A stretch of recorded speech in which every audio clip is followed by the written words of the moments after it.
The next question is, the Bhagavad Gita has parts that endorse the Indian caste system.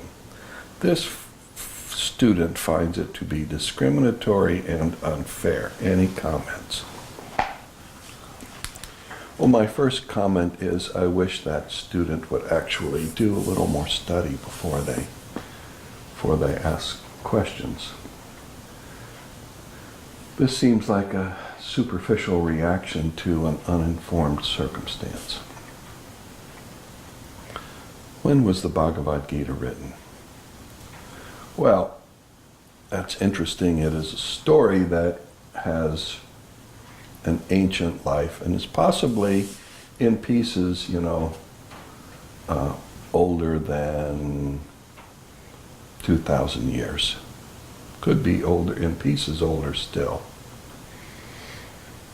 Supposedly, according to the Indians, Krishna lived 30,000 years ago. But in any case, and there's plenty of evidence that the Indian subcontinent has been occupied for that long and has, some kind of civilization that has inhabited there. So maybe some of these stories actually come down from a time that is that old. But certainly they have been written and rewritten again and again and again. So the reality of the Indian caste system is complicated, but for the most part, the Indian caste system was not as described by Western writers. In the beginning, it was a system in which generally, but not always, the oldest son became learned, studied the Vedas and the rituals, and became responsible for keeping the tradition of the family, fire, and the family ritual and connection to the Vedas. The second son went off to join the military and defend the community.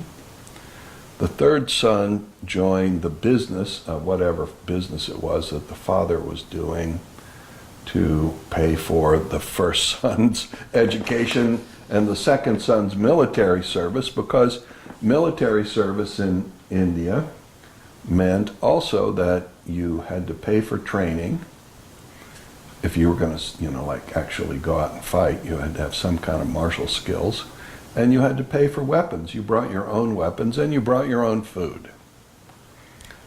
So the third son did business and etc. But this was a completely flexible setup in which if the first son didn't want to do it, he didn't do it. Somebody else in the family would do it. And people did pretty much what they wanted to do. This was set up the way it was, to ensure that the community was a vital community that was preserving its traditions and educating its elders and its future elders, and was protected and prosperous. The system became a little bit more deeply organized as the whole of South Asian culture became, became more developed. And an example of that is the Bhaktapur Mandala. In Bhaktapur, and this is a plan which was not uncommon throughout South Asia, the city was divided into 8 sections, and each of the 8 sections had a different group of people who lived there. They were assigned to stay there. And in each of the 8 sections there was a different temple, and the people were assigned a location based on their livelihood. So all the Japu farmers lived in one place, and many of the craftsmen like the potters lived in another place, and the candle makers lived nearby, and the, bronze casters, the wood carvers lived someplace else, and the priests lived in some other place, and the royal family lived in another place, and it's like that. So there was a little bit more systemization, and the reason for that was that, this way people weren't crossing each other across town to get to their places of work, and they weren't bumping into each other and, complicating their own existences. The potters weren't starting fights with the wood cutters and blah blah like that. It eliminated conflict. It was supposed to make the city much more efficient and integrated, and there was no disrespect intended. Each of the sections was dominated by the worship of a different Ashtamartrika, one of the goddesses, and all of these goddesses are equal. There's no superior, inferior goddess like that. And all of these goddesses find their fundamental identity in the main goddess that was the innermost secret goddess of the royal family. So my comment is that the caste system really didn't become discriminatory and unfair until actually the Muslims and then the British came into India, and it was the British who made the rule that nobody could change castes. Until that point, until the 18th century, the caste system was completely flexible and people could change their castes if they wanted to. I don't say that was the easiest thing in the world because, if you wanted to be a wood carver or a craftsman, you had to learn. And generally learning either took money, you had to pay somebody to teach you, or you had to, mostly your father taught you. And these skills were passed from father to son, and mother to daughter when textiles were involved.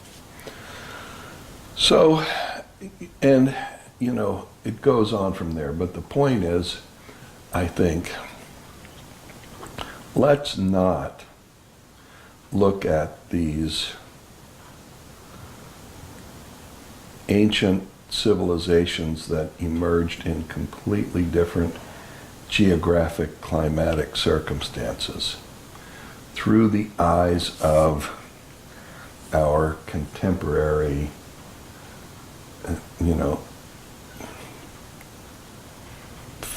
what I want to say is prejudices. I don't think it really worked out at all the way it did, the way we think it did. And a lot of the scholarship on the issue of caste is simply superficial. And I think, generally, the Indian society attempted to be inclusive. I think it attempted to be respectful. I think it attempted, given the limited resources that it had, technologically, it was intended to provide in a respectful fashion for all the participants. And the only people who, might have been less than respected are what we would call the untouchables or the outcasts. Two untouchables are still within the Vedic system, and those are people who clean the toilets and the floors and manage dead bodies, and early on, before the 16th century, did the butchering of the animals and stuff like that. Dealt with blood and poop and dirt. There's, then there is the complete outcasts societies of the tribal communities that existed for tens of thousands of years in the Asian subcontinent, and somehow managed to maintain themselves even in the onslaught of the sort of civilizing, organizing movement of that happened in India. And these Adivasi communities were basically looked down upon because they were violent and often cannibalistic. And of course, I look at the Adivasi communities and say, of course they were violent. They were being, their habitat was being totally, taken over and converted into farming, and their movement was completely restricted, and occasionally I'm sure they were hunted, mistreated, and if they acted out in anger over the loss of their habitat, they probably were, persecuted.